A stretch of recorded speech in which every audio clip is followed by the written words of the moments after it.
বন্ধুরা তোমরা সবাই কেমন আছো? আশা করছি খুব খুব খুব ভালো আছো, আর আমিও খুব ভালো আছি।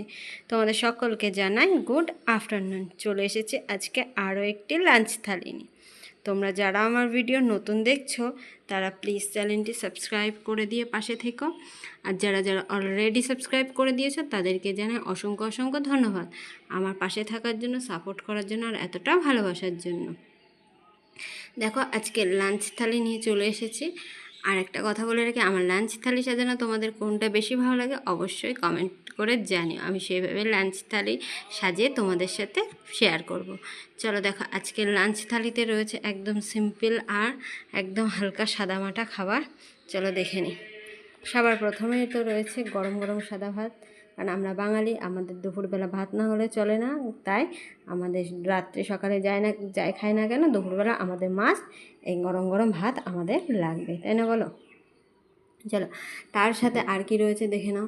এখানে রয়েছে চিংড়ি মাছ দিয়ে এঁচড়। দেখো গাছের এঁচড়, এই এঁচড়গুলোতে না দানা হয়ে গেছে। আচ্ছা তোমরা কে কে কচি এঁচড় ভালো খাও আর কে কে দানা এঁচড় ভালো খাও অবশ্যই কমেন্ট করে জানিও। কিন্তু এঁচড় হিসেবে চিংড়ি মাছগুলো একটু বড় হয়ে গেছে, আর একটু ছোটো চিংড়ি হলে খেতে বেশি ভালো লাগে, কিন্তু তবু চিংড়িগুলোতে অসাধারণ স্বাদ ছিল। আর এই এঁচড়ের আলু বড় বড় করে দিয়ে এই এঁচড়ের থেকে এই আলুটা খেতে আমার খুব বেশি ভালো লাগে। তোমাদের কার কার এরকম ভালো লাগে কমেন্ট করে জানাতে কিন্তু ভুলো না। দেখো এঁচড়টা একদম কষা কষা কষা কষা করে রান্না করেছি, খেতে কিন্তু খুবই সুন্দর হয়েছে।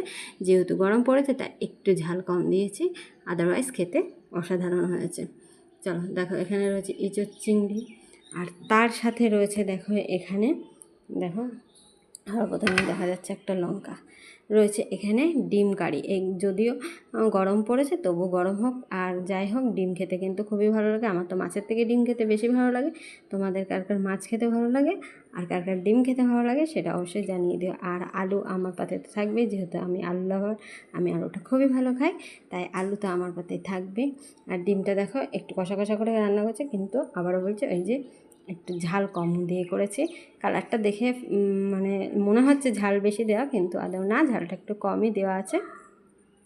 আর যেহেতু গরম পড়েছে ঝোলটা একটু কমই খাওয়া হয়, তাই একদম গামাখা কষা কষা করে ডিমের কারি করেছি। তোমরা কে কে গরমে ডিম খাওয়া বন্ধ করে দিয়েছো কমেন্ট করে জানাতে ভুলো না। চলো তার সাথে আছে দেখো গরমের মাস্ট যেটা খাবার, সেটা হলো আমের ঝোল।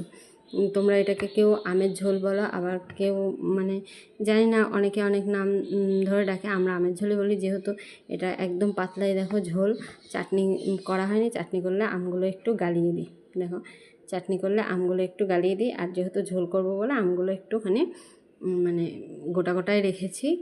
আর হচ্ছে একটু মিষ্টি কম দিয়েছি বলে আমগুলো গোটা রেখেছি। আর যদি মিষ্টি বেশি দিতাম তাহলে আমগুলো গালিয়ে দিলে চাটনি হয়ে যেত। আর যেহেতু গালাইনি সেই জন্য আমের ঝোল। চলো আর তোমরা কে কী বলো সেটা কমেন্ট করে জানি। আমার লাঞ্চ থালিটা আজকে তোমাদের কেমন লাগলো কমেন্ট করে জানাতে ভুলবে না। চলো সবাই ভিডিওটা একটু শেয়ার করে দিয়ে আর অনেক অনেক ভালোবাসা দিয়ে লাভ ইউ অল, টাটা।